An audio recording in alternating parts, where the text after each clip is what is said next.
Hi guys, welcome to another video. Welcome to another trying to solve an Agatha Christie murder mystery. This is the fourth installment in this little series. And today's Agatha Christie novel pick was inspired by a comment I got on my last video of this kind. It was 2MS Valkyrie that commented, "I will give $50 to anyone who can explain the plot of 1-2 Buckle My Shoe. It cannot be done." So I'm taking on that challenge. No, I'm kidding, of course. I will not press you for those $50 if I get this right. But that comment just stuck with me. And I thought, you know what? I might as well give it a try. Try to help out my dear viewer and explain what happens in this book. Now, let's see if I can actually do that. So without further ado, let me send you back into the past. Let me introduce you to the victim, to the suspects, to the timeline, and let's gather all the clues in order to try and solve this murder mystery. Let's go. Okay guys, so let me introduce to you today's murder victim. Though, is it murder? Very questionable at this point, because actually what happened looked very much like suicide. Now, before we head right into this book, let me give you a little piece of my mind, basically. Should you ever, and I hope you don't, encounter a dead body in your life? Personally, I think there are 5 possibilities as to what has happened. First of all, it was a natural death, no foul play involved. Second of all, death was intentional and self-induced. In other words, we're talking suicide. Third of all, death was intentional but performed by a third party. We're talking murder. Fourth of all, it was an accident, and now that could again be either self-induced or done by other parties. Or fifth of all, you're wrong altogether and the person in question is not actually that. Now that could, for example, mean that you see someone, you think they're dead, but actually they're just like unconscious, and like an hour later you see them walking around again and you're like, dude, I thought you were dead. And they're like, nah, I was just unconscious. Or you think the dead body lying there is a certain person, but it's actually someone else. So the person you thought was dead is actually somewhere else still alive, and you just mistake this body for being someone that it's actually not. That could be, for example, if like the face or the body in general is disfigured, you cannot actually recognize them, but due to circumstances and like context, you're sure you know who it is, but maybe it's actually not. So why am I talking about these 5 possibilities as to what could have happened if you ever encounter a dead body? It is because we kind of need to ask ourselves that in this book right here, 1-2 Buckle My Shoe. The dead body whose death we kind of have to investigate is a dentist called Henry Morley. Wait, let me fact check that. Yes, Henry Morley. His death looks like a suicide, but everyone is puzzled by that fact. All people who know him, including his patients, say this man wouldn't have killed himself. He was successful, he didn't have any money issues, he didn't have any personal issues with like lovers or family or anything like that. He was happy and content, and like he wasn't acting abnormally in like the past couple of weeks, months, whatever, or like even that day. He was like his usual self. There was nothing indicating that he would plan to end his own life like that. So everyone is very much confused, including his sister, his partner, that's like his business partner, his employees, his patients, when he's found dead in his own office. So that of course immediately makes us think, okay, this looks like a suicide, but since there seems to be like really no indication that this was actual suicide, probably it was murder made to look like a suicide by like professionals, right? Poirot was one of the patients that saw Dr. Morley that day shortly before he was found dead, and he was later called onto the scene again by the police. So now of course we are already investigating, we are questioning like the sister, the business partner, the other dentist in the house, basically the employees, and very soon afterwards I'm sure we're going to talk to like all the patients that were there that day. But those are like a lot of people right now, and I don't want to talk to you about like 20 people. This video will take like forever, right? So I want to continue reading, and once we have narrowed down our suspects a bit, I will get back to you and like tell you all about them. But like at this point everything's still a bit too vague, so I will get back to you once I have more concrete information, basically. So our victim is Dr. Henry Morley. He is a dentist, and I believe the reason why he had to die is because he never forgets a face, and that can be quite fatal, I believe. So yes, our doctor dies. He was found in his surgery, which is on the second floor, might be important, so I'm telling you, at 1:30 p.m. He was lying near the fireplace, but it looked like the body might have been dragged over from the office, which is an adjacent room. Now, it looks like suicide. It looks like he has shot himself through the right temple, but he was not known to even own a pistol. Plus, the pistol that was found right next to the body was also of a foreign make. So all of that, of course, kind of maybe hints at that this was not his pistol, was not him that did the killing, kind of, but only his fingerprints were found on the pistol. So what do you make of that? He must have been killed or killed himself between 12:25 and 12:35, because his last patient left at around 12:20, and he would have had the next patient at 12:30, but he never rang his assistant for that patient, which implies that he died in that time frame. Now, who else was in the house? Because the doctor has both his office and his apartment in the same building. So who else was in the household is his sister, Miss Georgiana Morley. She is the beneficiary, basically, of his death because she inherits almost everything. Who's also there is the maid called Agnes. Now, we don't know a lot about her yet, but she might be important because it's kind of suspicious how she keeps asking Poirot, like, is it confirmed now that it really was suicide? It kind of sounds like she wants to make sure that maybe like a partner in crime or like someone she knows is safe, because this is deemed suicide and not murder. So we might hear some more of her. There's another dentist office in the same building. It is owned by Mr. Morley's partner, Mr. Riley. He is Irish, possibly connected to the IRA. The things that we know about him is that he drinks and that he was educated by nuns. Now that's kind of random, but both might be important, especially the educated by nuns, which implies that he's an orphan. Might be important. We'll see about that. The employee that was there that day is Alfred Biggs. Now he's fairly new. He's only been there a fortnight. He is in charge of like letting people into the house and guiding them up to the doctor's office on the second floor. There's both a lift and a staircase, and he usually takes the patients up with the lift and then comes down again.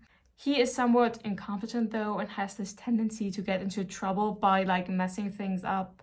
So we cannot like really rely on what he says. He's the only one that could let people into the house, but once you were inside, you could leave whenever you wanted to. So he did not show all the patients out again. So that will be important because with some of them, we don't know if they ever left or like at what time they left. Besides that, he has red hair and is freckled. Again, physical features like that, they can be important, maybe they're not, but I'm telling you everything I know. And then last but not least, we have Miss Neville Gladys. She is the doctor's secretary. She's 28 years old, but she was actually not there that day, or like not while this killing, suicide, murder thing happened, because she was called away by a telegram that turned out to be, well, false. It turned out to be a practical joke, but we don't know who sent it. But basically, she was called away because it said that her aunt had like a heart attack or something. So she went out into the countryside to visit her aunt. Turns out her aunt is fine. She never sent that telegram. So that's, of course, suspicious, because the person who sent the telegram, of course, must know her really well, because how else would that person have known where her aunt lives and that aunt possibly had like a heart condition or something like that. So what up with that? Now, little Miss Neville Gladys, she has a lover boy called Frank Carter. He's Gladys's beau, as I wrote down right here. Dr. Morley, though, he objected very strongly to him because he thought that he's kind of like a do-no-good. He called him a very undesirable young man. I had to quote that. When Poirot talked to him, he was quite hostile and moody, and Gladys says that he has been also kind of like suspicious lately. Now, what does that even mean? But kind of like not normal behavior, always important. He has recently lost his job at an insurance company, but he got a new job now at £10 a week. I think that was a very good salary, but he basically did not tell Gladys anything about his new job. Like the only things he ever says are very vague, that they have to do something with like a secretary or like government work of some sort, which makes me think maybe, and plus he's away a lot without kind of like explaining where he is. that makes me think maybe he is a part of the Secret Service. Now, you might think at this point that that's quite a conclusion to jump to, but you will see with like the other characters, a lot of them are connected with like Secret Services. So I think it's actually quite likely that he's also like working for some Secret Service office now. Anyway, he came by the day the murder, the killing, the death happened, shortly after 12 o'clock because he wanted to see Gladys and tell her about his new job. But Gladys, as I told you, she was not there. Frank did not know about it, was kind of like flustered, but was already there. He thought, well, might as well stay here and pick a fight with Dr. Morley, because obviously, because Dr. Morley doesn't like him, he also doesn't like Dr. Morley, so he wants to like talk it out, but he got tired of waiting and so he left again. Now let's meet the other suspects. Here's a little overview over our 5 other suspects, but keep in mind that of course Frank Carter is also one of the suspects. Now, let's head right into it. We're starting off with Money, Money, Money. That is a ABBA song, if you didn't know. But we're starting off with Mr. Alistair Blair. He was one of the patients there that day, and he's very important because he is one of the richest and most influential men in all of England. He is kind of like in the bank business or whatever. He married into aristocracy, into the Rothschild family to be precise, but his wife has already died. And he's especially important because out of all the people that were there that day, he would seem the most likely victim of a killing, an intended killing, a murder attempt or whatever, because he is this super rich, super influential person, but who ended up dying was like this sweet little doctor that had seemingly no enemies in his life. This was only his 3rd or 4th visit. It is important also why it's only been his 3rd, 4th visit, because when Dr. Morley told Provo basically that he has this fantastic memory as to faces and he can remember every face he has ever met. At first he told Provo, oh yeah, you won't believe who's one of my patients. It's Alistair Blunt, the super famous man, right? And recently I've had a new patient who I'm sure I recognize from somewhere, but I do not know where I have met that person before. And I think this one sentence, that's probably where he signed his own death certificate, because this person is dangerous. But the way he talked about that, it was like, I think it was 100% apparent that this Mr. Blunt and this person that he thinks he recognizes are not the same person. So it was not like, I met Alistair Blunt and I think I remember him from somewhere, but it was, I met Mr. Blunt, he's one of my patients, and then there's this other person that I think I recognize. I don't think the fact that the doctor thinks he remembers one of his new patients is related to Mr. Blunt, but maybe it is. So I'm telling you, this was only like his 3rd or 4th visit at Dr. Morley's. What else is important is that he has a niece called Jane Oliveira, and she's important because she's connected to a Mr. Howard Rakes. That's our young blonde dude on the left-hand side. Now he is an aggressive, careless, voracious, and rude American. He's a political idealist, hates Blunt, thinks that the system of society needs to get rid of people like Blunt, so he's quite, well, aggressive and wants to get rid of Blunt. You know, that's not nice. He's Jane's beau, as I just told you, and he went to the dentist that day for her because she wanted to instigate this casual meeting between him and Mr. Blunt, because she wanted them, well, to meet in like this casual setting and get along, because actually they are like a polar opposites of an ideological spectrum kind of. But it did not kind of like work out. Mr. Rakes, he stayed at the waiting room for like some time, but then at one point, because he got tired of waiting, because probably Mr. Blunt was not there, he stormed out again, but no one actually, like, people saw him storming out of the waiting room, but no one actually saw him leaving the house. So he of course says that that was when he left the house and like went home or whatever, but we don't actually know if he actually left the house or if he sneaked off, maybe to the 2nd floor to do some killing, you know? Also, it was implied that he might know Mr. Amberiotis. Now, you might think, who's that? Well, I'm gonna tell you. Mr. Amberiotis, our handsome man on the right-hand side. He's a Greek spy involved in such things as blackmail and so forth. He expected to come into some money pretty soon, so was he maybe hired for some unsavory job, if you know what I'm saying? He was the last patient to see the doctor that day. Like, after him, the doctor presumably shot himself, but maybe Mr. Mariotta shot him, we don't know. In his life, he has been to a lot of places, including India. That's going to be important in a second. But don't get too excited about Mr. Mariotta, because he's actually victim number 2. There are a lot of dead people in this particular book. He got killed as it seems, by an overdose of a local anesthetic injection. Now that of course makes us think, wait, was it the doctor that gave him an overdose? Then maybe Amberiotis shot him, and then later at the hotel at the Savoy where Mr. Amberiotis stayed, he died of the consequences of this overdose. What happened there? People definitely, like the police and everyone, is assuming that it was Dr. Morley who gave him an overdose. Was that by mistake or like intentional? We don't know yet. But was it someone else that gave him this injection to make it look like it was an accident committed by the doctor? There are a lot of corners you have to think around for this one. Okay, moving on to Miss Mabel Sainsbury Seal. She's the lady with the buckle. Now, it has to be important in some aspect because the book is called Want to Buckle My Shoe. Well, she's the lady that has the shoes that are brand new, that have these big, ugly buckles on like top of them.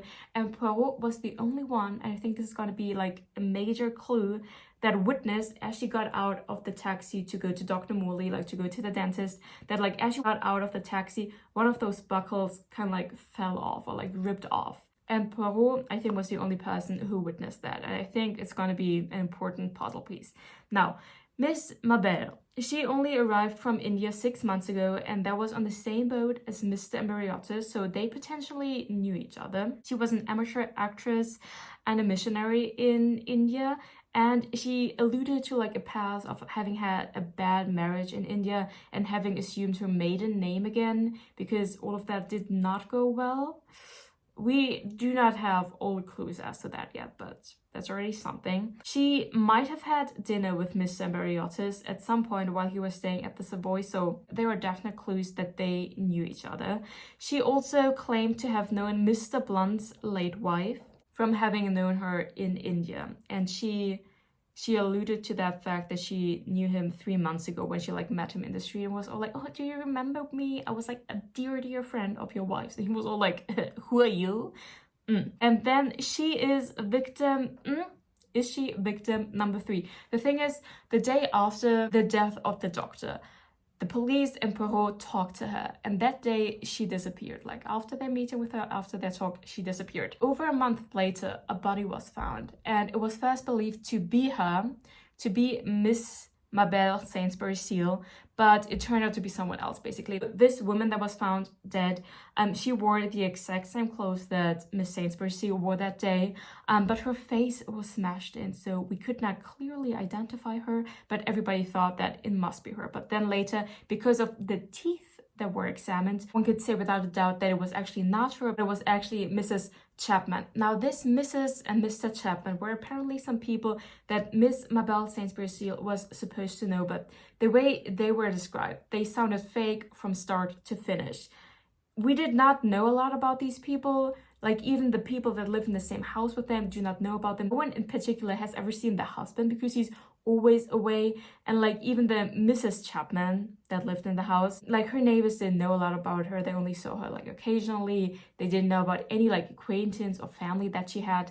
Like, that sounded fishy from the get-go. So I was like, is that maybe just like a fake identity? Because yeah, like obviously Secret Service is like a major theme in this book. So these Mrs. Chapman, Mr. Chapman, are these just like aliases of other people that are actually working for the Secret Service? You know what I'm saying? Anyway, Miss Mabel Sainsbury Seal, she's still missing. We don't know where she is, but we know that this woman that was found was Mrs. Chapman. So at least that was apparently like a real person, because at first I thought that Mrs. Chapman was Miss Sainsbury Seal's like alias. But I mean, there was an actually dead body there, and it was identified as this Mrs. Chapman. So someone is like a real person right here, but there's a lot of convoluted facts in that one little story right there. Now, the last person I want to talk to you about, as for now, you see there are like too many people in this book, I think, is Mr. Barnes. Now, Mr. Barnes was also one of the patients there that day. He's a retired civil servant with a very high voice. And he was not just like any civil servant. Of course, he was also like connected to the Secret Service. He knew Amberiotis because, as I told you, Amberiotis was a spy himself. And he also claims that he knew this Mr. Chapman person that no one else has ever met. And that he, like this Mr. Chapman, was also like in the Secret Service, and that he is thought to be dead. Now, these Mrs. and Mr. Chapman, I don't like them at all. That sounds all very fishy to me. to the fact that at first I thought that they maybe don't even exist, that they're only aliases. Now they seem to exist, but maybe someone here is lying. Maybe Mr. Barnes is Mr. Chapman himself. I don't know. His theory is that a murder attempt on Blunt was planned. And like this organization, whatever, wanted Dr. Morley to cooperate with them and be the one to like give him, like, for example, this fatal overdoses of the anesthetic. But Morley was not willing to cooperate, so they killed him and made it look like suicide, for example. And he's also convinced that like Dr. Riley would have been involved in something like that. Now, last but not least, as to right now, let's talk about the timeline. At 11 o'clock, Hercule Poirot had an appointment with Dr. Morley. In the waiting room was a Colonel Abercrombie who was a patient of Dr. Riley. Now, we have not talked to him again as of yet, and I'm like halfway through the book, so I hope that he's not gonna come up because there are already so many people in this, but there you go. At 11:30, Alistair Blunt had his appointment and Howard Rakes came to the waiting room as well. As I told you, that was like a setup by the niece Jane Oliviera. Between 11:30 and 12 o'clock, Miss Sainsbury Seal had like an emergency appointment because she had like a toothache or whatever, so Dr. Morley squeezed her in. And at 12 o'clock, Mr. Ambriotis had his appointment with Dr. Morley, and Mr. Barnes had his appointment with Dr. Riley. Now, that was the last time that Dr. Morley was seen alive. As I told you, Mr. Mariotis was his last patient before he died. And now between 12 o'clock and 1:30, which is the time that Mr. Morley was found dead, the only thing I would know is that Mr. Carter popped in for a while to like wait around and then presumably left again. And there was a Miss Kirby in the waiting room as well. She was the one that would have had an appointment at 12:30, but as I told you, Dr. Morley never rang for the next patient, presumably because he was already dead.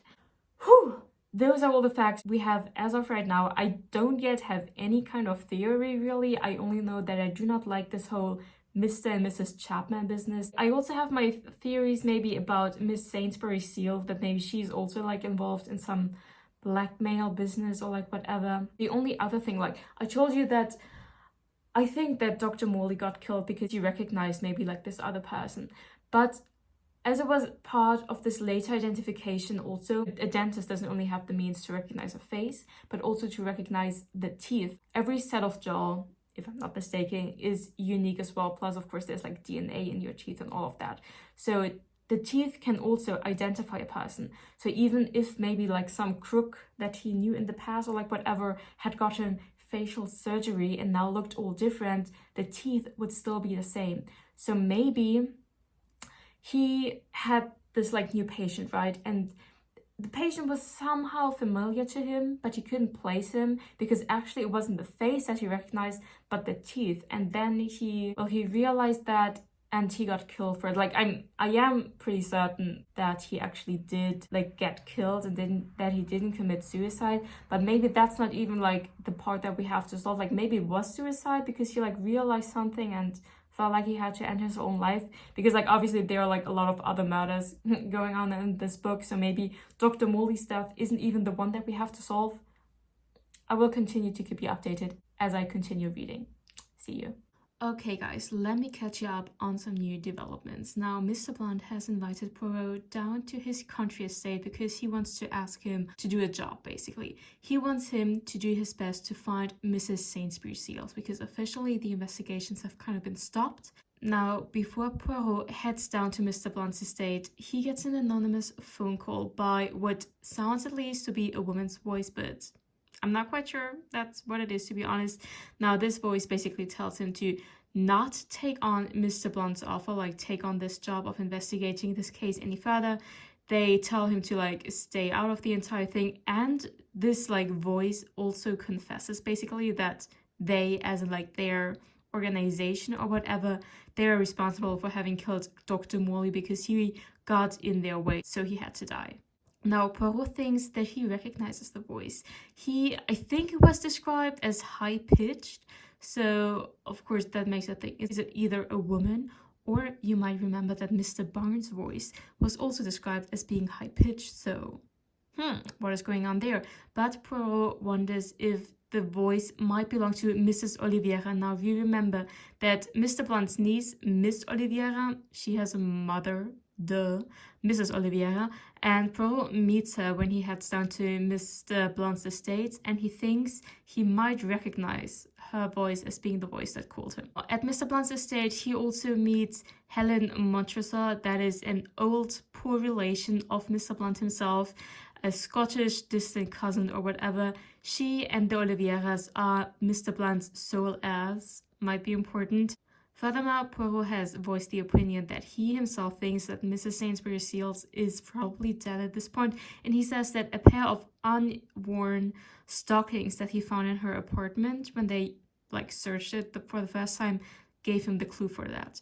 Now, I think what he is maybe implying with that is that Mrs. Sainsbury Seal, what we know about her was that she was living quite frugally, and I think this new pair of stockings left behind in the apartment indicates that she did not make a run for it, disappear willingly, because she would have taken this new pair with her, but that she's actually dead. I think that's what Poirot is trying to imply there. While Poirot is staying at Mr. Blunt's estate, he notices that Frank Carter, Gladys's beau, is working for him as a gardener, but he has only started working there 3 weeks ago. And everything that happened with Dr. Morley at this point happened almost 2 months ago. And you remember that very day, Frank Carter came into the dentist's office to tell his girlfriend Gladys about how he got a new job.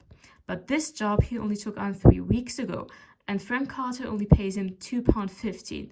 And it's of course pound, but the British pound symbol is not on my keyboard, so I use dollars. But so because he pays him, of course, way less than those £10 he earned at the other job, of course, he would not have given up the other job to be a gardener for Mr. Blunt. Now, what happened further is that there were 2 murder attempts on Mr. Blunt. He is in high demand. Now, the first one was performed in the city by a Hindu student. I hate how it's described like that, but that made me think of Mrs. Sainsbury Seal's husband, because you remember how I told you that Mrs. Sainsbury Seal, she had a marriage in India, and that marriage was also described to be with a Hindu student, with a native living there, and we don't know what happened there, so is there a connection there? I don't know if I'm just making shit up at this point, but you never know. And we also know that Mr. Rikes was present at that murder attempt in the city as well, and he was kind of helping the Hindi student to escape, though it didn't actually work out and he got caught by the police anyway. And the second murder attempt that happened took place at Mr. Blunt's estate. This was either performed by Rikes or by Carter. Both were there at the same time, and they were struggling, and Rikes claimed there was Carter that shot, and he kind of stopped him from doing it, and now everybody is praising Rikes for being the hero of the day. But Carter, of course, says that no, he's lying, I did not shoot. And what personally I immediately thought, but that was a page later, already discredited by Poirot himself, was that Mr. Carter got hired by the Secret Service or whatever 2 months ago, and they sent him to be a gardener at Mr. Blunt's estate to spy on him, whatever, and that he actually surprised Mr. Rakes trying to kill him. But this entire theory, as I just said, was discredited by Poirot because he thought about it as well and was nah, that's such dumb theory. And I was yeah, well, shit. So it seems right now that Poirot actually believes Mr. Rikes. I'm not sure about that at all, though. This entire situation with both of them struggling for the pistol, and him claiming it was him, and him saying no, I didn't shoot, that was kind of fishy. Furthermore, we have learned that Mrs. Chapman and Mrs. Sainsbury Seal, Poirot talked to one of her friends, they never mentioned each other. Poirot talked to one of Mrs. Sainsbury Seal's friends, and she said no, she has never heard about a Mrs. Chapman. And Poirot has asked someone else, an acquaintance of Mrs. Chapman, if she ever mentioned a Mrs. Sainsbury Seals, and they also said no, which furthers my theory. I have this gut feeling, to be honest, that Mrs. Chapman and Mrs. Sainsbury Seal are the same person. Now, I know that doesn't necessarily make sense right now because we have this body and it was identified as to be Mrs. Chapman. So either that dead body is actually Mrs. Chapman, Mrs. Sainsbury Seal is still out there doing something, and I'm wrong. That's a possibility. Or Mrs. Chapman and Mrs. Sainsbury Seal are actually one and the same person. Now that of course would imply that this identity verification was false. You remember that Mrs. Chapman was identified by her teeth. You know, the face was smashed in, she could not be recognized by like eyesight, so her teeth were examined, and Dr. Leatheran did that examination. Now Dr. Leatheran, he is the successor of Dr. Morley, but his name only popped up once in the entire book. And if he were kind of like involved in like all of this kind of like identity fraud or whatever, that would actually give him quite a substantial role.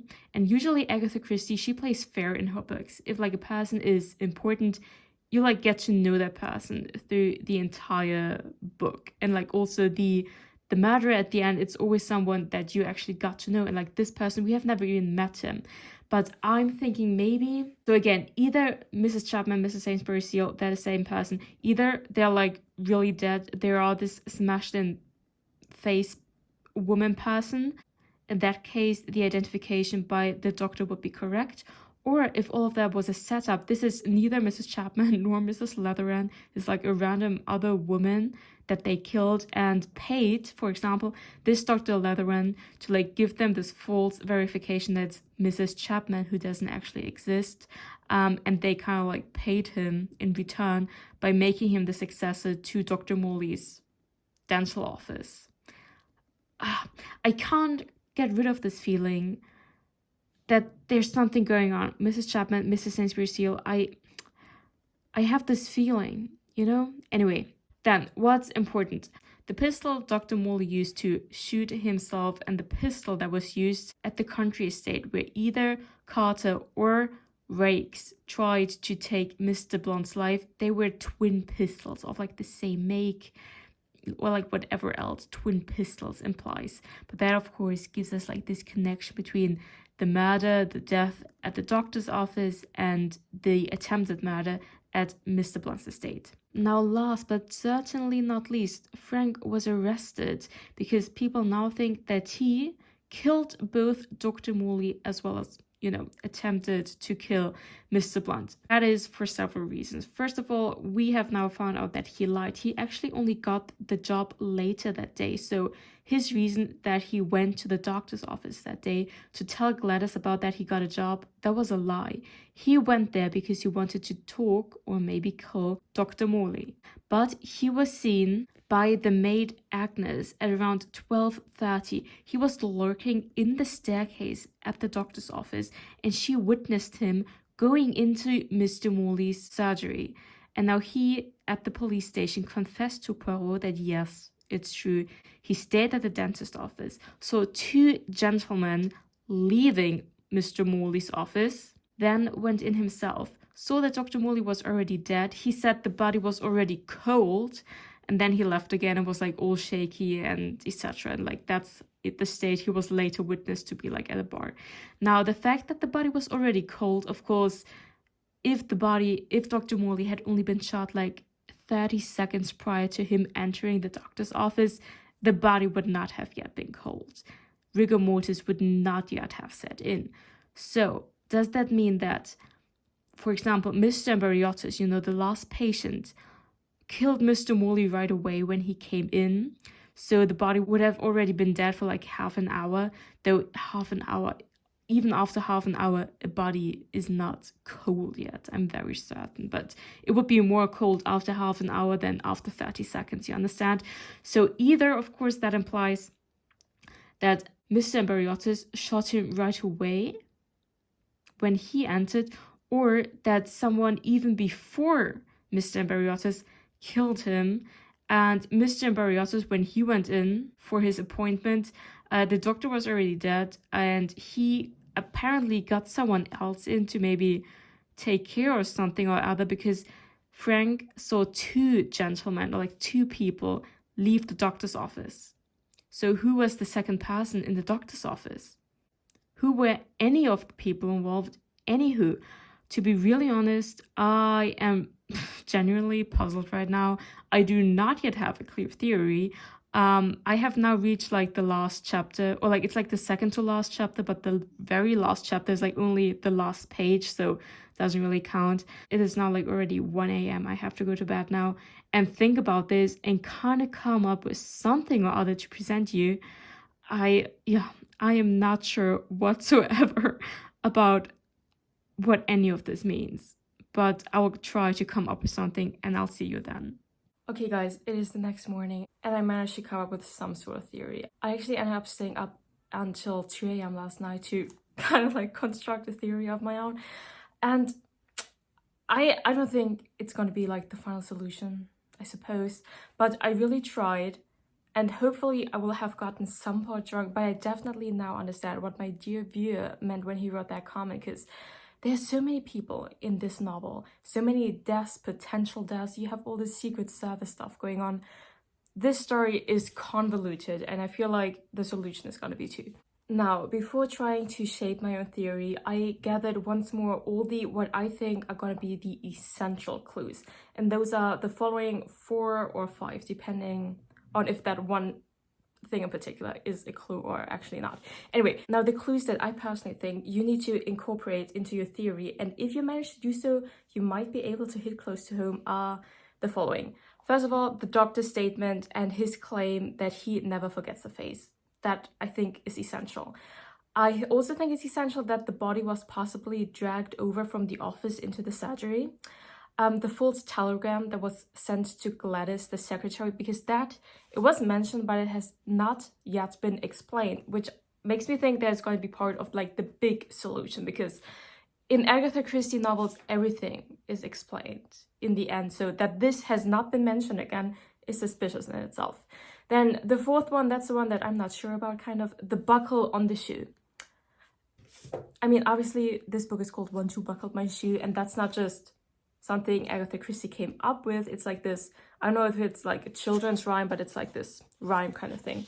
But the fact that there was an actual buckle appearing in this novel as well, of course, makes me think that it is probably also an important clue in the solution, but that's, to be honest, the one thing I was not able to include in my theory. But I mean, I don't expect this to be like spot on anyway. And now, last but not least, the fifth thing I think you need to explain is that Dr. Morley's body was cold when Frank Carter entered the surgery at about 12:30. And now here's my attempt to get all of those clues under one hat and try to shape a theory out of it. What I believe is the solution, or like my closest guess to the solution, is the following. It was Miss Sainsbury's Shield. Dr. Morley recognized her, or like her teeth or something like that, and she realized that he did that. Possibly it's connected to like India, her having lived there. Maybe she was like some sort of drug lord, or I don't even know what there, and he was there for some time and he knew that she was a crook back in India, and now she's back here, and he would have had the power to blow her cover basically. Anyway, she realized that the doctor recognized her, but I mean, she could have just gone to a different dentist, but maybe she didn't know that he could recognize her. Anyway, so that's step number 1. So she decides that she needs to kill him. She sends a false telegram to Gladys to get her out of the way so that the doctor would be alone in his surgery. Now that, again, I know is not exactly waterproof, because how would Miss Sainsbury Seal have like the contact information and all that information in general about Gladys, knowing that her aunt lived in that certain little town in the countryside and all of that? I can't really explain that, only that like maybe Miss Sainsbury Seal, she has been at the doctor's like several times, and whilst there one time, maybe she overheard Gladys talking to her aunt on the phone or something like that. It's part of my theory that she sent her that telegram to get her out of the way. Then Miss Sainsbury Seal, you remember that she that day did not have an actual appointment, but she came in between patients between the 11:30 and 12 o'clock appointment, right? And that, I think, is an essential clue, because that explains why the doctor would have been sitting in his office and would not have already been in the surgery expecting his next patient, because she came in between patients you know? So I think that could explain why he was sitting in his office when she came in as like a spontaneous emergency patient. She shot him in the office. So that's why the body was there originally. Then she waited, until it was 12 o'clock, rang the bell, so everybody thought, oh yeah, the doctor's still alive, he's ringing for the next patient. Mr. Embariotis was brought up, and we know that Mrs. Sainsbury Seal and Mr. Embariotis they probably know each other from like India, or at least from that boat ride over from India. And let's just say they're both crooks, so obviously they get along. And she planned him like to have like the next appointment basically. And at 12 o'clock, again, she rings up. He comes into the doctor's office and helps her to drag the body into the surgery, to clean everything up, make stuff look like suicide. That's when they leave at around 12:25, 12:30, when Frank Carter sees them exiting the surgery. Now you might think, but didn't he see two men exiting? So I think that Mrs. Sainsbury Seal, she disguised herself as a man, just like throw on a big bowler hat and like some jacket. And you remember that Frank said that one of the two gentlemen exiting the surgery was fat. Now that could have just been Miss Sainsbury Seal like stuffing her shirt, I don't even know what, throwing on a big jacket, a bowler hat, and he looking down from the banister. It would have seemed to him to be two men, but I think actually one of them was her. So they exited again. And again, Mrs. Sainsbury Seal was disguised as a man. And later, she decides to kill Embariotis to kind of like cover everything up so he can't blow her cover again. And she could have just grabbed a syringe and that like local anesthetic at the surgery, at the doctor's office, even before Mr. Embariotis arrived at 12 o'clock. So she could have grabbed a syringe. They like exit and like, I don't know, that same day or something. They go straight to the Savoy to like celebrate, have lunch, I don't even know what. And she injects him with that like fatal doses of local anesthetic. And then later, she also fakes her own death. And now, I know I have been talking so much about how I think that Mrs. Chapman and Mrs. Sainsbury Seal are the same person, but I have retracted from that theory. I actually think that Mrs. Chapman was an actual woman. And she killed her, made it look like it was her. You remember like smashing her face in, but putting on her clothes on her body and all of that, faking her own death in that sense. And now the big twist, I think, is that, hear me out, right? I think that Miss Sainsbury Seal is one of the other people, one of the other women in this book. I think we have a double identity thing going on here. I think she is either Mrs. Oliveira or Helen Montressor. Now, Helen Montressor is this like distant Scotch relative that lives on the country estate of Mr. Blunt, and Mrs. Oliveira, again, is like the mother of Jane Oliveira. And I think that's how all of that is connected, because remember how Miss Sainsbury Seal, she's an actress, so she could pull that off, like throw in some makeup, walk different, talk different, put on an accent. I think she could pull it off being someone else. And I think that the crux is that she's like basically operating under her two names, because remember how after her bad marriage in India, she assumed her maiden name again, Sainsbury Seal, and was living under that name again now here in England. But we don't know what her married name was. So what if her married name was either Oliveira or Montressor, and so she's living like this double life under her maiden name and under her married name? I think that's my theory. And that would also explain how, you know, how Poirot thought that he recognized the voice that like called him and like threatened him to like give this case up and everything. And he thought that it might have been Mrs. Oliveira. So that could make sense if, well, Miss Sainsbury Seal is Mrs. Oliveira, but it would also end up working out, I think, that distant relative, Helen Montressor, is her, because she could have, again, just like imitated the voice of Mrs. Oliveira in Cold Poirot and all of that. I know this is so convoluted, and you can tell by my face and by how I'm acting that I'm not like really all that confident about all of that, but at least I managed to include most of these like vital, what I believe to be vital clues in that theory. That would explain how this like never forgets a face, the body being dragged over, the false telegram, and that the body was already cold. All of that could be explained in that theory. And it could also explain that Mr. Embariotis was also killed and that Miss Sainsbury Seal faked her own death. So yeah, you guys, that's it. That's my theory. I have a few pages now to go. Let's see if I got any of that right. No, I can't be right. Wait, because right now Poirot was talking about how Mrs. But they were equally in accord with the clever actress playing a part like Mrs. Sainsbury Seal's character and everything. And after all, Mabel Sainsbury Seal had started life as an actress. But no, we have too many pages to go. This can't be the solution. Wait. Okay. Right now it looks like that. Huh. Okay, so apparently maybe it is Miss SS. I'm just going to refer to her as Miss SS. But she was not recognized by the doctor and therefore had to kill him, but she wanted to persuade him to kill Mr. Blunt after all, and like inject him with like a fatal doses, and he was like, bitch, no. And so she had to kill him because he could go to the police with that. And why did she want that? Because she is like, yeah, because she is a distant relation of Mr. Blunt. And by killing him, she would come into all that money. You remember that incident that Miss SS, like some months ago, walked up to Mr. Blunt being like, oh, do you remember me? I was this dear friend of your wife's.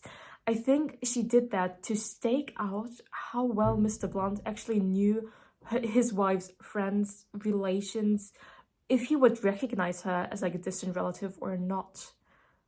I think that was the point of that, maybe. And he was just like, oh, hello, good day, who are you? So obviously he had no idea. So she knew that she could pull this off. So she has to be this distant cousin from Scotland. Ibia, it did all that and more. It showed me that Miss Sainsbury Seal was the beginning and middle and end of that case. No wonder it had seemed to me that there were two Mabel Sainsbury Seals. There were two Mabel Sainsbury Seals. There was the good, stupid, amiable woman who was vouched for so confidently by her friends. And there was the other, the woman who was mixed up with two murders and who told lies and who vanished mysteriously. She never left the hotel. The other Miss Sainsbury Seal took her place. Are you trying to say, demanded Alistair Blunt, that it was Mabel Sainsbury Seal's dead body in that flat after all? Of course it was. It was a very clever double bluff. You're saying, are you not, that Mabel Sainsbury Seal was deliberately murdered and that Morley was also murdered to prevent his identifying her dead body? Miss Sainsbury Seal did know your wife. She knew her well. Expense no object? Naturally not. To you. Reckless of human life? That too. I'm suggesting, Mr. Blunt, that when you married Rebecca Arnold, you were married already. Alistair Blunt, you had never been legally married to that rich, aristocratic woman. And you were guilty of bigamy. Danger suddenly came out of the blue, in the form of a tiresome woman who remembered you after nearly 20 years as her friend's husband. Mrs. SS met Embariotis, went to lunch with him and babbled to him of this meeting with a friend's husband after all these years. I do not think that Miss SS realized for a moment that the Mr. Blunt her friend had married was the shadowy figure behind the finance of the world. The name, after all, is not an uncommon one. But Embariotis, remember, in addition to his espionage activities, was a blackmailer. Blackmailers have an uncanny nose for a secret. Embariotis wondered, easy to find out, just who Mr. Blunt was. And then, I have no doubt, he wrote to you or telephoned. Oh yes, a gold mine for Embariotis. The truth of the case was mentioned very early. The page boy, Alfred, was reading a crime story called Death at 11:45. We should have taken that as an omen, for of course that is just about the time when Morley was killed. You shot him just as you were leaving. You slipped along into the surgery once more. Together you and your accomplice lifted the body and carried it into the adjoining office. Then a quick hunt through the files, and the charts of Mrs. Chapman and Miss SS were cleverly falsified. You put on a white linen coat. Perhaps your wife applied a trace of makeup. But nothing much was needed. It was Embariotis' first visit to Morley. He had never met you, and your photograph seldom appears in the papers. Embariotis is taken up. He finds a dentist washing his hands behind the door in approved fashion. So Mr. Blunt was pretending to be the dentist. He's conducted to the chair. He indicates the painful tooth. You talk the accustomed pattern. You inject a big enough dose to kill. And incidentally, he will not feel any lack of skill in your dentistry. Completely unsuspicious, Amberiotis leaves. You bring out Molly's body and arrange it on the floor, dragging it slightly on the carpet now that you have to manage it single-handedly. You wipe the pistol and put it in the hand, wipe the door handle so that your prints shall not be the last. You leave the room, go down the stairs, and slip out of the front door at a suitable moment. Your accomplice rang me up with a melodramatic warning. The same idea, espionage, the public aspect. She's a clever actress, this wife of yours, but to disguise one's voice, the natural tendency is to imitate another voice. Your wife imitated the intonation of Mrs. Oliveira. Frank Carter went into the surgery and found Morley's body. The hands were cold and there were dried blood around the wound. That meant that Morley had been dead some time. Therefore, the dentist who attended to Mr. Amberiotis could not have been Morley and must have been Morley's murderer. Helen Montressor was arrested this afternoon. Okay, and like Gerda, his actual wife, she was in on everything. Later, I passed her off as my cousin, Helen Montressor. Something had to be done. Gerda saw it too. We were sorry about Miss Sainsbury's seal. We got to silence her. She couldn't be trusted to hold her tongue. And last little part of the entire puzzle, Mr. Barnes was Mr. Chapman, Albert Chapman, and he said, I'm Albert Chapman. That's partly why I was interested. I knew, you see, that I'd never had a wife. Whew! Now, all of that was a lot. Like, honestly, at this point, I'm not quite sure myself. Did I get something right? I mean, kind of not, obviously. I did not see this being Mr. Blunt. Oh God, I get confused with all the names at this point. I suspected that this cousin person was not really like who she claimed to be. But then again, I had no idea that was his wife. So yeah, obviously, like most things I did not get right.